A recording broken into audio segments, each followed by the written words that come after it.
Programme का आगाज इंतहाई अफसोसनाक खबर और बोझल दिल के साथ करना पड़ रहा है। भारत के परमाणु हथियार भंडार में बढ़ोतरी दर्ज की गई है। SIPRI रिपोर्ट में 190 वॉरहेड्स का दावा किया गया है और एक साल में देखिए 180 से बढ़कर 190 वॉरहेड्स हुए हैं। तो मुझे लगता है, और स्पेशली आपके लिए मेरा एक पर्सनल एडवाइस है, बिल्कुल घबराना नहीं है। पाकिस्तान के पास 170 वॉरहेड्स हैं। सिप्री की ओर से ये बयान निकलकर सामने आया है। अब आप मुझे एक बात बताएं ना, अजीत डोभाल तो ओपनली कहता है ऑफेंसिव डिफेंस। क्या मतलब है ऑफेंसिव डिफेंस का? ओके, कोई कंपैरिजन नहीं है पाकिस्तान और इंडिया का, लेकिन वैसे मैं एक बात कर रही हूँ। तो एक डील सामने आई जिसमें ये कहा जा रहा है कि दी बिगेस्ट डील है, वो दी लार्जेस्ट डील अब तक की ये कही जा रही है कि इतना हैवी जिसके ऊपर बजट है, जो कि $2 billion for drones purchase. Mohsin Naqvi Iran में फंसा हुआ है। ईरान की फजाई हदूद गैर मुअय्यना मुद्दत तक बंद है। नाज़रीन, कश्मीर में हालात इस वक्त हाथ से निकलते हुए नजर आ रहे हैं। बहुत बड़ी गड़बड़ वहां पे शुरू हो चुकी है। अवाम जो है वो इस वक्त सड़कों पर नजर आ रही है और जंग रोकने की एक तरफ ड्रामेबाजियां भी ट्रंप की, नेतन्याहू की फोन कॉल, लेकिन ट्रंप की अपनी हुकूमत खतरे में। तारीख में बहुत बड़ा मामला, ट्रंप को लाइव इंटरव्यू छोड़कर भागना पड़ा। तो एक बड़ी इंपॉर्टेंट डेवलपमेंट ये चल रही है कि क्या भारत जो है वो चनाब रिवर को पाकिस्तान के खिलाफ एक वेपन इस्तेमाल करना चाहता है। इंडिया ये अनाउंस करता है कि हम इंडस वाटर ट्रीटी को सस्पेंड कर रहे हैं, उसकी किसी चीज को हम नहीं मानते। तो अगर कोई एक और वॉर होती है और जो जैसे ताल्लुकात हैं, तो उसमें इंडिया क्यों नहीं चलाएगा ड्रोन्स फिर?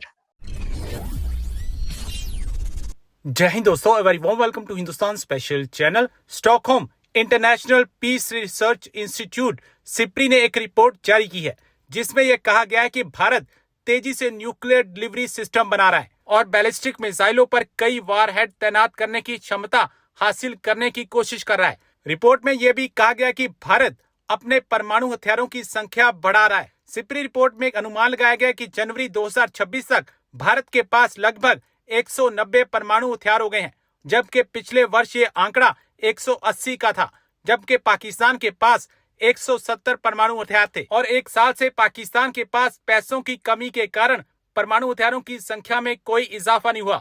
भारत के बारे में रिपोर्ट में कहा गया कि परमाणु हथियार एक विकसित हो रहे न्यूक्लियर ट्राइड को सौंपे गए हैं, जिसमें एयरक्राफ्ट, जमीन से मार करने वाली मिसाइलें और परमाणु संचालित पनडुब्बियां, जिन्हें नौसेना की भाषा में SSBN कहा जाता है, शामिल है। सिप्री ने कहा है कि अतिरिक्त मिसाइलों के लिए और वारहेड बनाए जा रहे हैं। ओके, कोई कंपैरिजन नहीं है पाकिस्तान और इंडिया का, लेकिन वैसे मैं एक बात कर रही हूँ।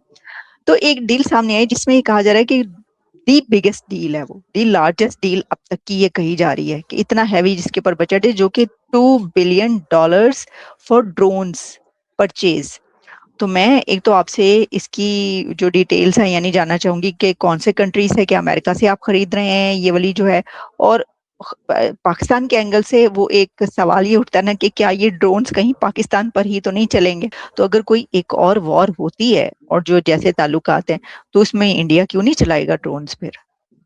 पाकिस्तान पर दायरे इंडिया चलाएगा। जी, आपका सवाल, मैं इसीलिए कहता हूँ, मेरे डिप्लोमेसी में जो मैंने सीखा है ना, आज मैं आपको शेयर कर रहा हूँ, ये ट्रेड सीक्रेट शेयर कर रहा हूँ डिप्लोमेसी का। शब्दों को पकड़िए। I never said it is not against Pakistan. I said it is not against Alia Shah. I said it very specifically कि आपको बिल्कुल फिक्र करने की जरूरत नहीं। आपसे मेरा मतलब है आलिया शाह, आपसे मेरा मतलब है पाकिस्तान की आवाम। उसे इससे बिल्कुल चिंता नहीं होनी चाहिए। चिंता जिसको होनी चाहिए उसे पता है, जो टेररिज्म कर रहा है, जो टेररिज्म चला रहा है, ये डेफिनेटली उनके लिए। और जहां तक आपने बात करी कि रिसेंटली हमारे बीच में वॉर हुई है, आलिया साहब मानिए मेरी बात, शुक्र मनाइए कि हमारे साथ आपकी लड़ाई नहीं हुई। मान लीजिए मेरी बात, that was a strike on terrorism, nothing else beyond that. हमने कहीं कोई किसी और जगह का कहीं पर टारगेटिंग किया ही नहीं।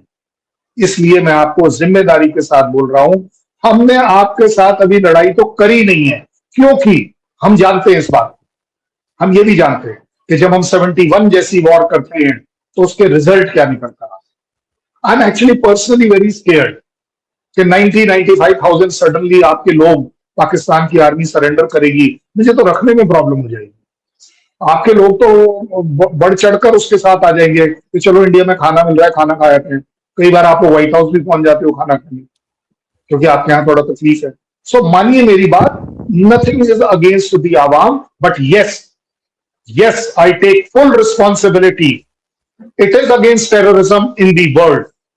It is against terrorism wherever it is. It is against terrorism who are making it, who are, supporting it, who are training it. मैं मानता हूं इस बात, और मैं इसमें आई डेयर से कि मैं तो पाकिस्तान की आवाम और एडमिनिस्ट्रेशन की मदद कर रहा हूं कि आपका कहना है कि आप सबसे ज्यादा टेररिज्म से अफेक्टेड है। सो जिन टेररिस्ट को आप नहीं हैंडल कर पा रहे, वेल 20, 22, 23 तो आपके ऑलरेडी टॉप लीडर्स मारे जा चुके हैं पिछले कुछ दिनों में। वो जो मोटरसाइकिल वाले चले हुए पता नहीं कहां से कहां, उनको रोक ही नहीं पा रहा है कोई। आपने अगर देखा कि अगर आप ऑपरेशन सिंदूर को लेकर चल रही हैं तो सबसे बड़ी बात ये भी निकल कर आई कि उसमें ऐसा आपके यहाँ का कहना है कि भाई जो टेररिस्ट टॉप शॉट्स मरे थे या उनकी फैमिलीज मरी थी, उनके लोगों का जनाजा के लिए आपके आर्मी वाले पहुंचे थे। So my promise to you is कि नेक्स्ट टाइम अगर हमें आईएसआई और आर्मी टेररिज्म के साथ नजर आई तो आप हमें मजबूर करेंगे कि इन दोनों से आपका हम छुटकारा करा। इसलिए मैं ये बात आपको कह रहा हूं। और आपने ये जो बोला है ना कि as far as my country is concern, let me tell you one thing very clear. मुझे ऐसा लगता है, मे बी राइट और रॉन्ग, आई डोंट नो, लेकिन मुझे ये जरूर पता है कि जब मैं कारगिल की लड़ाई में देख रहा था तो उस समय, हालांकि I was not part of the thing which I am telling you, कि मैंने अपने एक गनर को बोला कि इस शेल के ऊपर मेरा नाम लिख और इसे रिमोटली भेज दे पाकिस्तान की। कोई फर्क नहीं पड़ता, लेकिन जज्बे, that means indirect war, that means मेरे नाम का शेल पाकिस्तान जा रहा है। इसी तरह मैं मेरी जो उस समय की चाह थी उसको मैं देखता हूं अब कि अगर, या तो देखिए पाकिस्तान से लड़िए मत, और पाकिस्तान को भी चाहिए कि किसी से नहीं लड़ना चाहिए, लेकिन अगर लड़ने पर बात आ ही जाए तो let us be faithful towards that enmity. Let us be then good and total enemy to each other. ऐसा आजकल मेरा सोच, क्योंकि कब तक आप बार बार आप मुझे ब्लेम करती रहेंगी, मैं आपको करता रहूंगा कि पाकिस्तान ये कर रहा है वो कर रहा है। मुझे लगता है एक बार हो ही जाए, but there may be a very huge cost to pay. I understand that. लेकिन क्या करें? 40 years also we have been paying that cost through terrorism. Maybe Pakistan is claiming कि हाँ जी हमारे यहाँ भी 70,000 लोग मारे जा चुके हैं। मिला क्या आपको? सो मुझे लगता है कि ड्रोन वॉरफेयर दो चीजें अच्छी करेगा। आपके यहां से भी शायद ड्रोन आएंगे, मेरे यहां से भी ड्रोन आएंगे। आपके यहां से मिसाइल आएगी इंटरसेप्ट करने के लिए मेरे ड्रोन को, मेरे यहां से इंटरसेप्ट करने के लिए मिसाइल जाएगी आपकी तरफ।